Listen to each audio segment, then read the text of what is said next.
እሳቸው ለካ ደንግጦ ሄዶ እዛ ላይ የሁለቱም የተገናኙት ያረገዘችውም የሴትዮዋም ልጅ በአጠቃላይ መንፈስ እንዳለባቸው ማንም አላወቀም ነበር።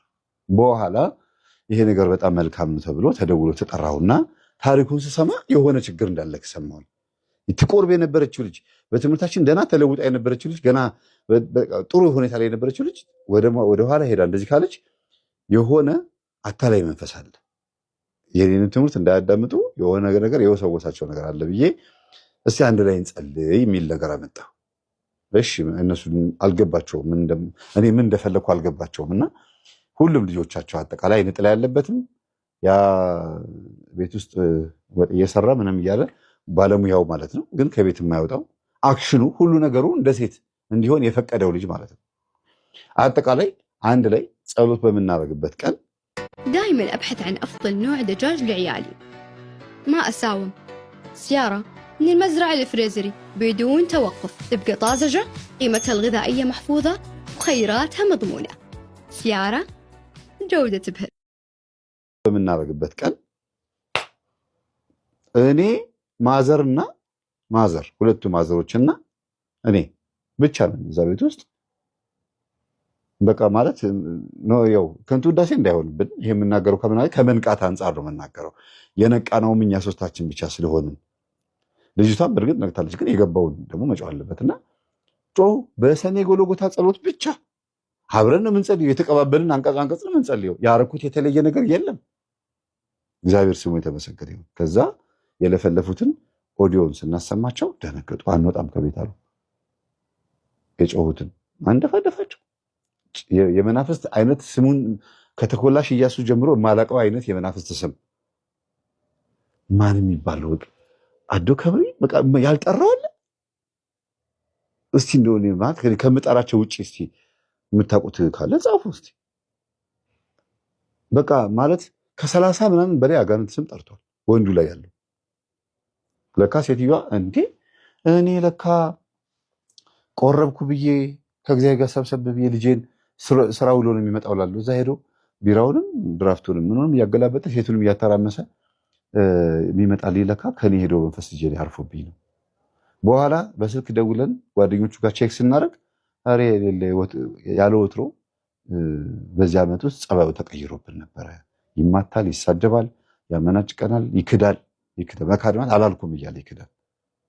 አሁን የተናገረው ነገር አሁን አላልኩም። ልክ ቅድም ልጅቷ አርግዣለሁ ስትለው ጊዜ እማን ብሎ እንደካደው ማለት ነው። ይሄ ምንድነው? ራሱ አልነበረም ማለት ነው የሰው። በኋላ ሴትዮዋ ይሄንን በስልክ ስንሰማ አውቄ ነው እንደውለው። ለምን የእናትየዋ ባህሪ ሰፈር ውስጥ ያተራምሱት የነበረው ያ ብጥብጥ ያደረጉበት የነበረው ጸባያቸው ልጃቸው ላይ ሄዶ ስራ ቦታ ላይ በጥባጭ ሆኗል። አንድ አይነት ባህሪ ነው ያላቸው እናትና ልጅ ማለት ነው። ጸባይ ነው ያላቸው በመንፈሱ ነው። ታዲያ ሲሰማ አንገቱን ደፋ፣ በጣም አዘነ። መምህር ይቅርታ አድርግልኝ፣ ያንተን ትምህርት እያጣጣልኩኝ ለዚህ ነገር ያበቃኋት እኔ ነኝ። በእርግጥ እግዚአብሔር ልጅ ነው የሰጠኝ፣ ወይ አዛብ አይደለም ወይ ቅንቡርስ አይደለም የወለደችው፣ ሰው ነው የምትወልደው። ስለዚህ እኔ እድለኛ ነኝ፣ በዚህም ሆነ በዛ እግዚአብሔር ይወደኛል፣ አንድ ለእናቴ ሆኜ አልጠፋሁም ምናምን ብሎ በጣም አዘነ፣ አለቀሰ። ለዚህ ሁሉ ነገር ያደረጉ ግን ንስሐ አባቴ ናቸው ማን ብሎ ደግሞ መሀል ላይ ጮኸ ስላቸው ተናደደ። እንዴት ስለው ጊዜ እናትየው ደነገጡ። ማለት አይ ለዚህ ሁሉ ነገር የዳረጉን ቄሱ ናቸው፣ ንስሐ አባታችን ናቸው። አሁን ዞሮ ዞሮ ወደ ማን እየመጣ ነው? እኔ ላናገራቸው ወደምፈልጋቸው ቄስ። እንዴት ምናምን ተባለ። በጣም ከዛ የሚያወራው ነገር ያስደነግጣል። አንደኛ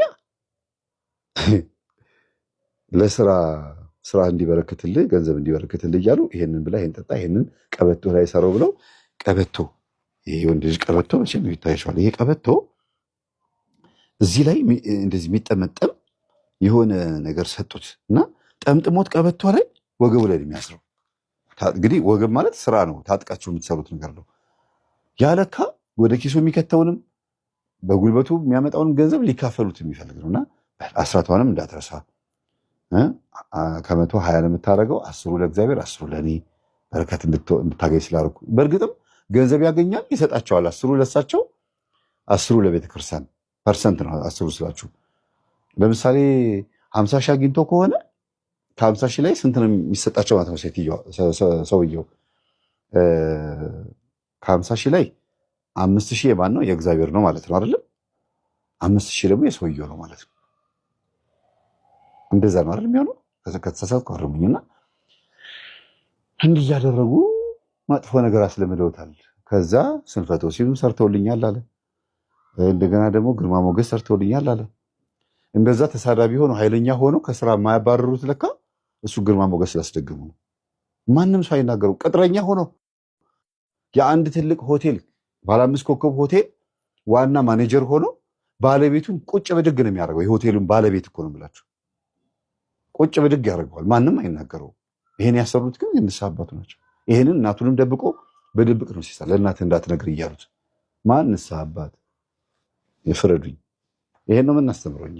ምን ሲባል እንዲህ ያለውን ነገር ቤተክርስቲያን እንዴት ታየዋለች? አንድ ምዕመኑስ እንዲህ ያለውን ነገር እያየ ሃይማኖቱን ላለመክዳቱ እና ይሄ ሁሉ ኦርቶዶክስ ከ18 ሚሊዮን ፕሮቴስታንት ነው ሃይማኖት ቀየረ የሚባለው። ኦርቶዶክስ የነበሩት በሙሉ ይሄንን አይተው ቢቀይሩ ምንድን ነው የሚያስብለው? በቤት መጥተው ጸበል እርጩ ሲባሉ ጸበል የሚረጩበት አረጫጫቸው ሁለት አይነት ነው። አንድ የሚረጩት ሌላ ነገር አለ። አንድ ደግሞ ጸበሉን ከረጩ በኋላ የሚቀበሉት ገንዘብ አለ። ወይ ደግሞ ሀብታም ቤት ጸበል መርጠው ነው የሀብታም ቤት መርጠው ነው መተው ጸበል የሚረጩት። እንደዚህ ነገሮች አሉ። እና እኚህ ሰውዬ በትክክል ቤት እየመረጡ ጸበል ይረጩ እንደነበረም ታሪካቸውን ሰማሁኝ። ዝካለ ማርያም እዚህ ቤት እንዴት ናችሁ? ቁርስ የለም እንዴ? እስቲ አምጪ ውሃውን እስቲ በጀጎ ይመጣል።